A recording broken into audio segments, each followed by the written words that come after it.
You are watching a strange Antiquities Any Percentage Race between Princess Shortcake and a 20-something loser. If you're listening to this, this is Lee, aka 20-something loser, talking here. I'll be kind of guiding you through what is actually happening within this race. But to give you a little bit of backstory before we begin, Strange Antiquities is a dark, occult, and odd puzzle game in which you are an apprentice thaumaturge tasked with taking over the Strange Antiquities shop while the shopkeeper Eli is away.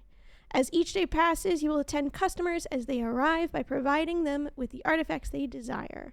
You'll be identifying the objects, making decisions to help or hinder the townsfolk of Undermere, explore 3 various maps, and uncover mysteries of the town, and of course, pet the cat.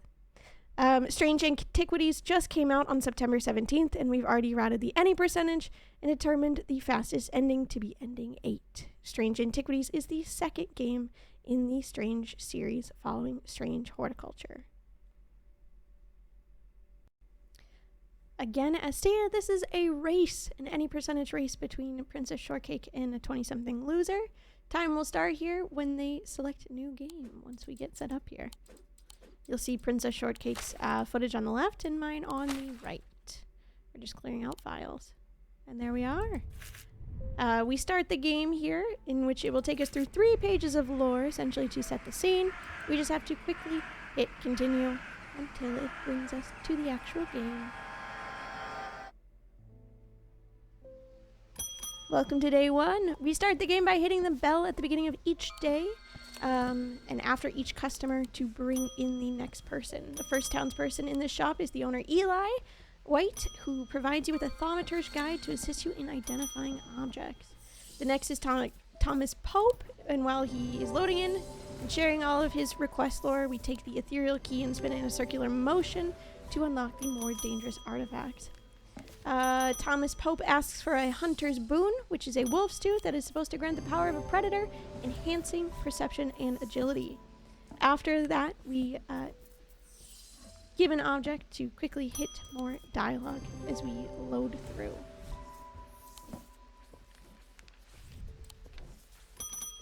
As you can see with each day, and with each new customer that comes through, they're going to ask for a different object. And we kind of rearrange the shop on each day here to make it a little bit easier for us to find each object that we need. The last customer of the day is Edmund, who we will see quite a few times throughout the game. At the end of each day, which you see here on Grace's screen first, we will see a dialogue box of lore uncovering the story of 2 people and how one was overtaken by the darkness. After the dialogue is a visual puzzle in which you have to trace the item using light to receive a clue card where an item is located. The first one is a pair of handcuffs, which suggests the item is hidden across from the jail on the map. Day 2 here is already where we start to veer off just slightly, as I like to collect items ahead of time when they're needed. So on day 2, you'll see me unlock the map and hit the bell and then click explore. In the time it takes us to find the location on the map, the townsperson that has arrived will typically be through with their dialogue or partway through to kind of speed up the process to talking to them. You'll see us both use this mechanic throughout the game.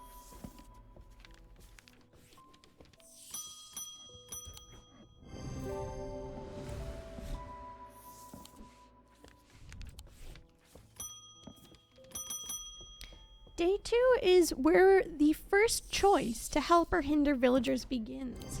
So we give Daisy, in particular, the Zia, as she feels someone is stealing her jewelry, but we have the option to either give her the Zia or Binding Seed.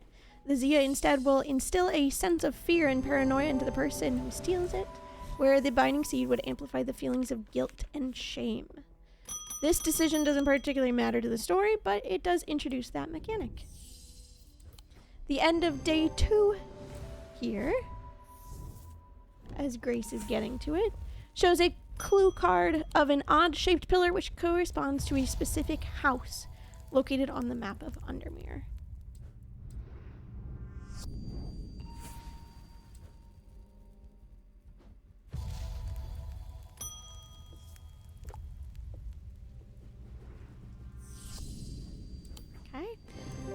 Here we are on day 3. In the corner, you can see the day we are on, along with a photo note, which will show you all the important characters in the game, including Francesca, who is the first character here on day 3, as she is the doctor trying to help people who have been overtaken by the darkness. On the right-hand side of the day system is a failure bar. If you give someone a wrong item or go to a wrong location on the map, this meter goes up. If it hits the red section, then you will have to complete an escape puzzle of rolling dice to return to the shop. On day 3 here, right now on Grace's screen, and about to be on my screen, we see Verona Green, who was featured in Strange Horticulture. She is an occult scholar, and she's well respected and well loved to some, but she definitely knows the town lore for sure. At the end of day 3, we have a card which shows a key. We will not actually go to find this item, as the item related to this card is not needed for the ending that we're currently using. And now we've made it here onto day 4. So right, this is where you see me catch up a little bit as Grace is going to go and explore the map a bit. And I do not have to because I already found those items.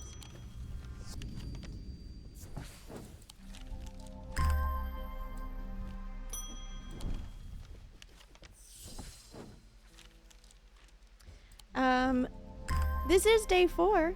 However, I can't believe I've made it to day 4 without explaining or mentioning our familiar yet. Jupiter is the adorable cat that you see here in our shop. They stay there during most of the endings of the game, and you should pet them daily. If you do end up in a fail puzzle, your friendship with Jupiter actually helps you to re-roll certain items. On day 4 as well, we run into that Edmund Bishop again, who is a notable character and also an ornithologist. And he is our very last character on this day. He gives us a map of Gleaston Castle to explore for more artifacts. So now our nightly clue cards could either be for Undermere or for the castle, and we have to figure out which belongs to which map. So you'll see here on Grace's screen, that clue card is just a tiny little square type thing. Not really square, but it corresponds exactly to a room in the castle.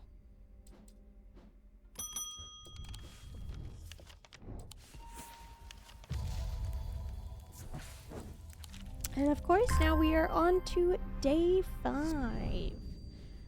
The day starts off with, that is David, our mail person, who brings us mail pretty much every single day there. His name is David Schaefer. He was also featured in the Strange Horticulture games. And we are just going to complete this day so far like normal, kind of exploring different areas as we go about. If you see on my screen, I grab a couple of items ahead of time compared to Grace's screen. And we're just going to play through the game as if normal here. Eli does return to the shop here, as you can see, which he asks for a guise of Lillian, which is a rock with like a worm at the top kind of thing there.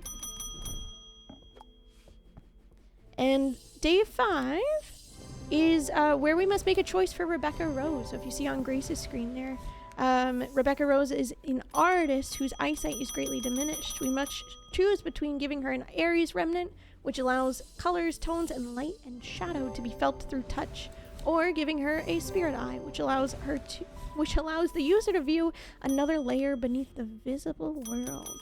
And we choose to give her that spirit eye. Day 5 is also where we are introduced to Audrey Bell, aka the priest, for followers of the warrior god Holgar. Audrey is known for having strong opinions about death and the afterlife, but perhaps forgetting the god she follows is best known for sending thousands of people reluctantly to it. Audrey here asks for the Holgen Grim, which is a mask for a ritual related to death and the afterlife, and asks for protection. The day 5 card here at the end of the day shows a staircase with a clue to a room on the 2nd floor of Gleaston Castle.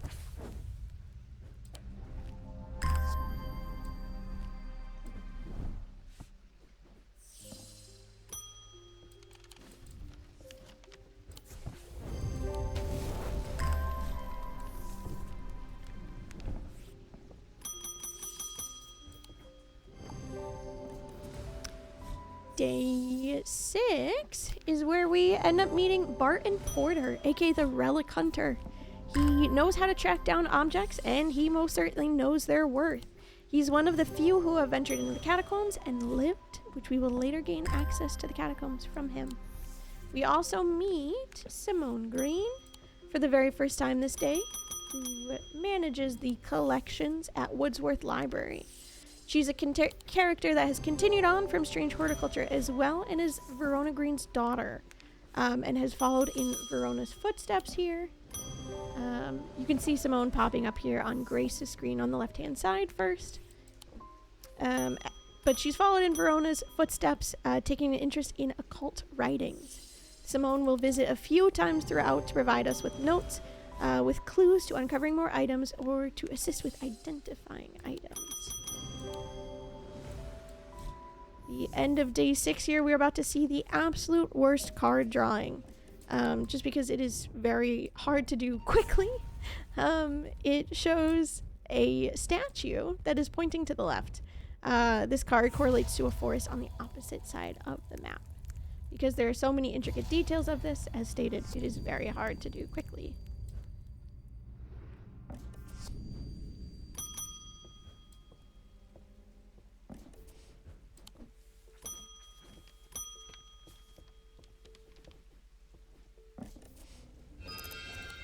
Day 7 here, you see below the main counter there are 3 levers that you can place items onto. If you place the right 3 items in a row, it will unlock secret shelves and rooms in the shop to gather new items.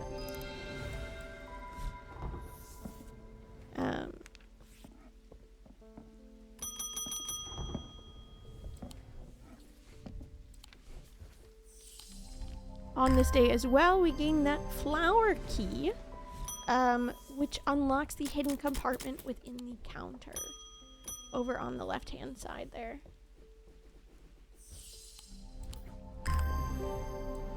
And we're just going to go ahead and complete this day like normal by fulfilling different orders.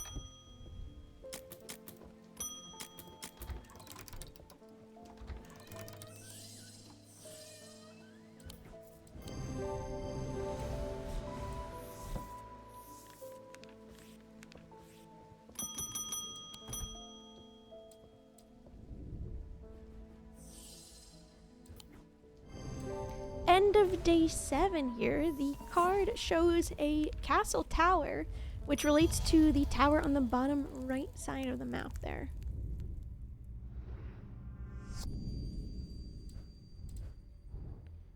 And we are already here on to day 8. Day 8 here, Grace is about to go exploring a little bit. After giving Francesca an item.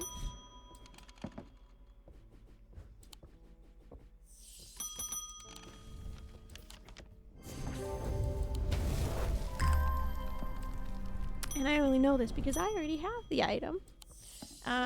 Which this is the one time in which I catch up quite a bit because I do not have to go as exploring as much. I will still use the time here to go and explore for different items, which will help me for later in the game as well too.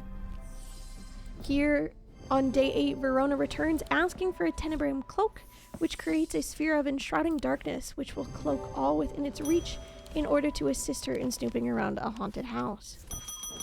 Barton returns on this day as well to give us a map of the catacombs in exchange for a Valant, which is a tool to help adventurers find their way. And then this end of the day here, Bonnie, aka Dr. Francesca's sister, comes in asking for a Corvin's Might to assist her in attempting to kill that guy Barton that just came through for something he may or may not have done to their father. If you choose to not give the Corvin's Might and instead give her the other option, you might just need to complete a rescue mission for our dear beloved cat, Jupiter. The end of the day card here gives a hint towards a specific shaped grave found in the catacombs.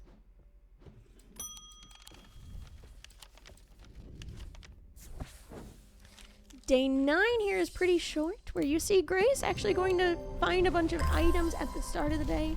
But Lee has already found those items quite a bit earlier, so we don't see definitely doing as much traveling as Grace here.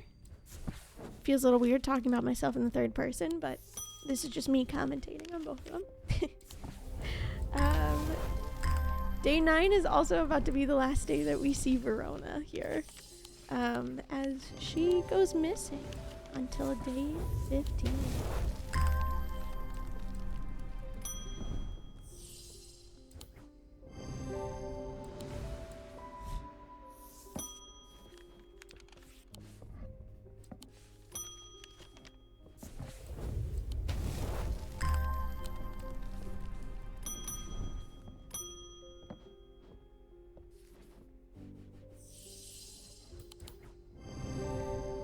And as you notice here, I have very greatly caught up to Grace by finding all my objects ahead of time here, which may be beneficial. But regardless, for the rest of the run, it is pretty much going to be neck and neck between the two of us. It's going to be a clicking game between the two of us here. So the end of day 9 as well directs you towards the cross tombstone in the catacombs. The main difference between Grace and I's time is going to be how fast we can complete those puzzles at the end of the day, and how fast we can find each item.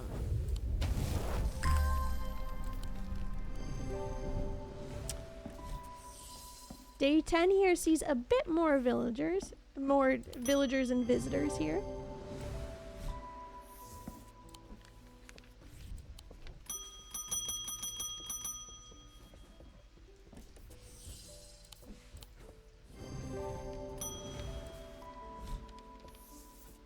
Of note, Audrey Bell, the priest, will return here on this day, asking for a veiled fen, which can be used to command attention from individuals or small groups of people, which public speakers sometimes use them as a substitute for charisma. The veiled fen in particular is a really interesting to identify. It's this green eye totem. Because to identify it, you have to hide the eye pendant in the cabinet to see that the eye itself turns dark.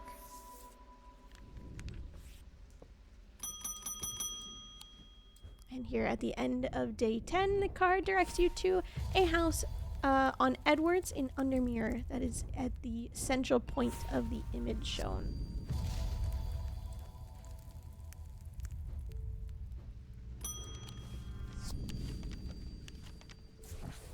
There's me going to go and grab that item almost immediately.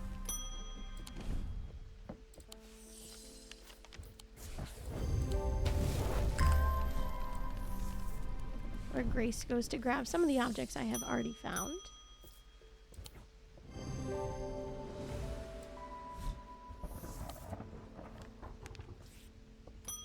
Oh, and in case I didn't say it, this is day 11.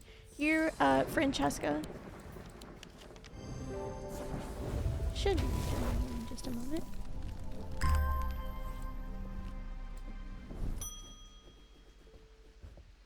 There she is. She returns asking for an ambra, which Verona had previously given us notes for. The amber is used to cause a mental fog and causes the subjects to become deeply disoriented. Here, Barton also comes back to the shop here today asking for a silent breath to allow his senses to predict things faster, as he was almost killed by Bonnie, which with the Corvin's might that we gave her. So we were almost an accomplice to a murder here.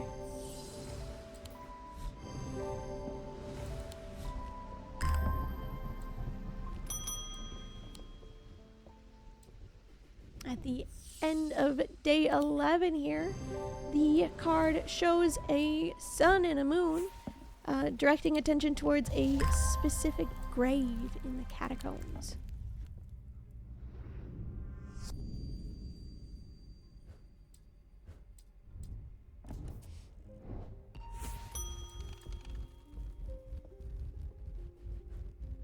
Here we are at the start of day 12.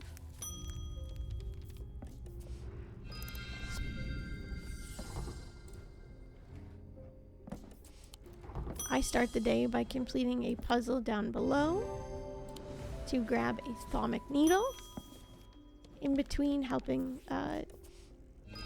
different visitors here. As you can see, Grace also does the same. This is also the first day that we meet Thaddeus White, which is Strange Antiquities owner Eli's brother, who is the curator of Undermere's Museum of History. He leaves us with a pendant. Francesca also returns on this day here, asking for the atomic needle that we found at the beginning of the day, which is used to reach into the mind of the recently deceased. Also on this day, Audrey returns, but this time we have a choice of what to give her between a Morgan's Folly, which makes anyone who looks at it open to suggestibility, or Fortnance, which is used to enhance physical strength. And since we're speedrunning here, we want as few visits to the shop as possible. So we give her Morgan's Folly so that Audrey will never return again. The end of day 12 here is a card which depicts a man's face, which directs you towards a room in the castle marked with the symbol of Jupiter. And here we are again at the beginning of day 13. My apologies. We see a guy named James. He's going to return twice, asking for 2 different items, because he can't decide what he actually wants to do with the family secret that is apparently eating him alive. In between James's visits, we get a message from David, our normal mail.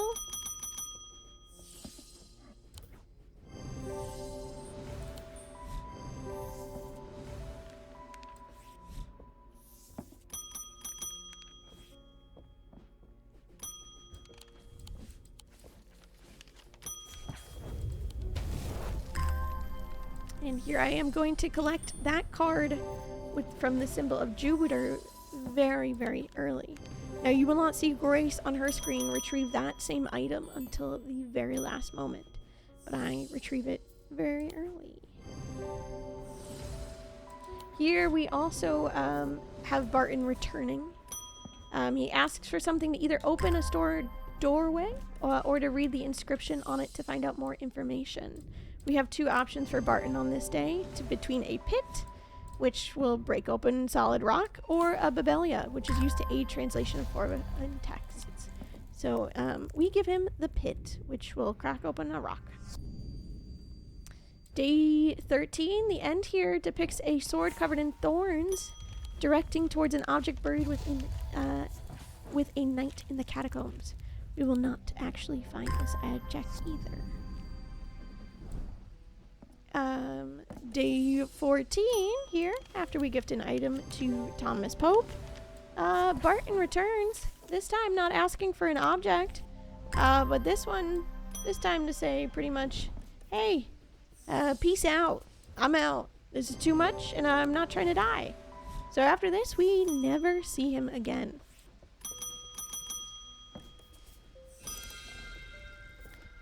On my screen on the right, we see the introduction of another puzzle here. It involves the levers at the bottom, and it also involves the clock. So behind the clock there is different moon phases on the back of the clock. So you have to align the moon phase that was in that puzzle with the positioning of the hands on the clock. You will unlock the combination then to open the puzzle and retrieve the item.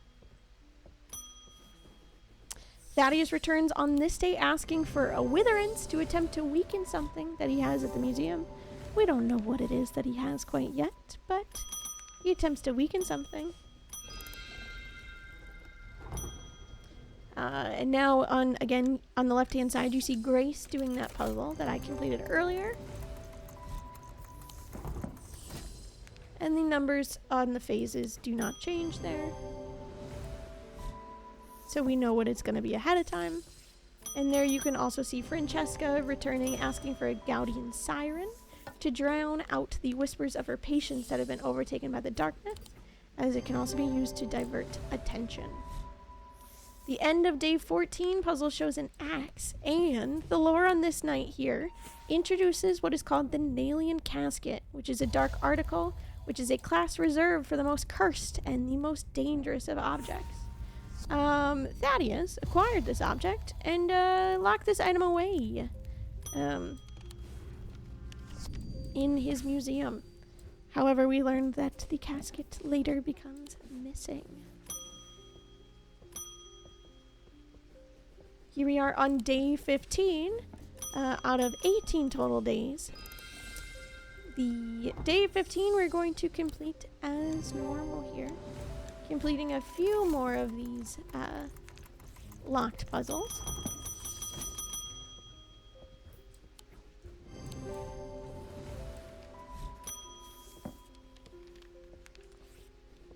And we also see Verona Green returns, but she is overtaken by the darkness. So therefore we give her an abrasive mother to purge unwanted memories.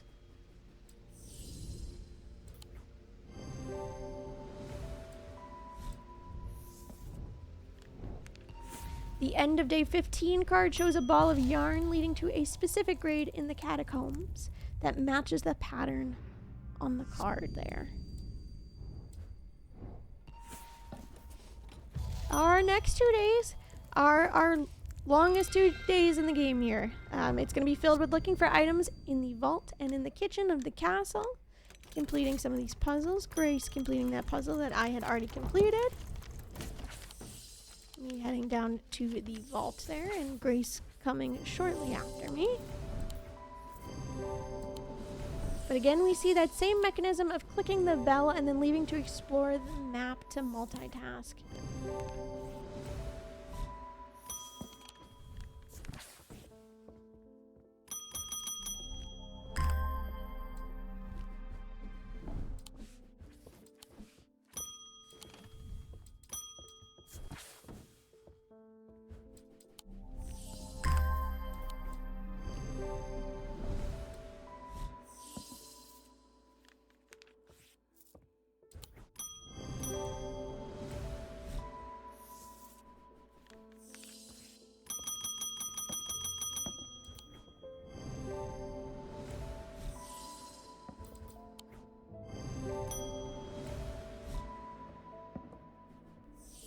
The rest of the day here, we are just playing out as normal. Pretty much just fulfilling orders here at the shop, which is why I said it was one of our longer days. The end of day 16, we see Francesca return to tell us that all of our patients here have been overtaken by the darkness. And they've now escaped. We don't know what in the world happened to them. She made a mistake and let them free. But now they've all escaped, so. Our end of day 16 card hints towards a gravestone with a specific moon pattern on it, as you can see here, referencing that clock. Once again.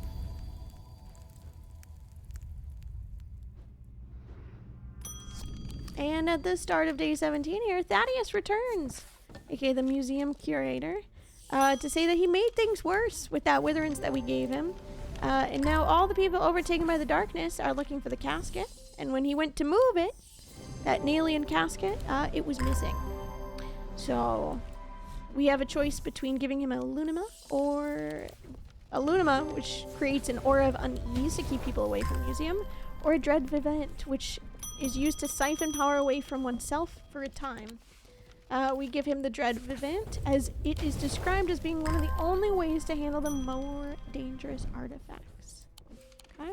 We complete the rest of the day as normal as we prepare for the final day, as we have to make a decision as to how this story is about to end and who we will be helping.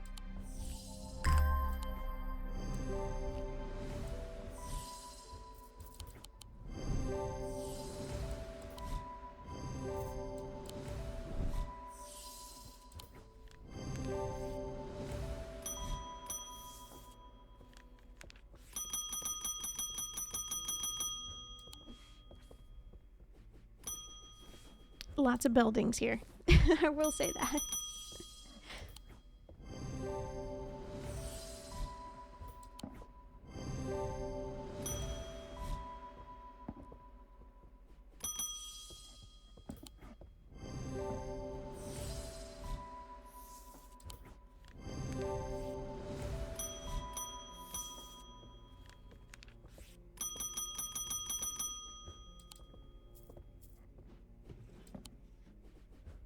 And here we are at the end of day 17.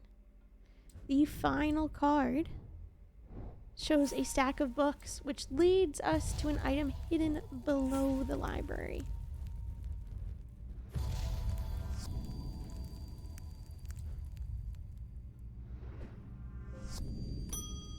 Pretty much all we do here is click through to get to where Eli tells us to go to the pit. And then we place all of our items in a particular order here. Once we get to the pit, it shows up there on screen. And then we use what is called a Wyxic cord to open the casket and to curse the majority of the time. Majority of the town.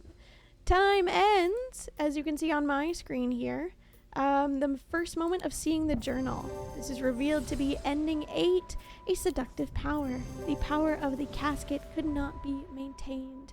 I fear nothing. I feel nothing. As you can see, only a matter of a little over 15 seconds there between Grace and I. So thank you all so much for watching, and thank you so much for your consideration for this submission. We appreciate it.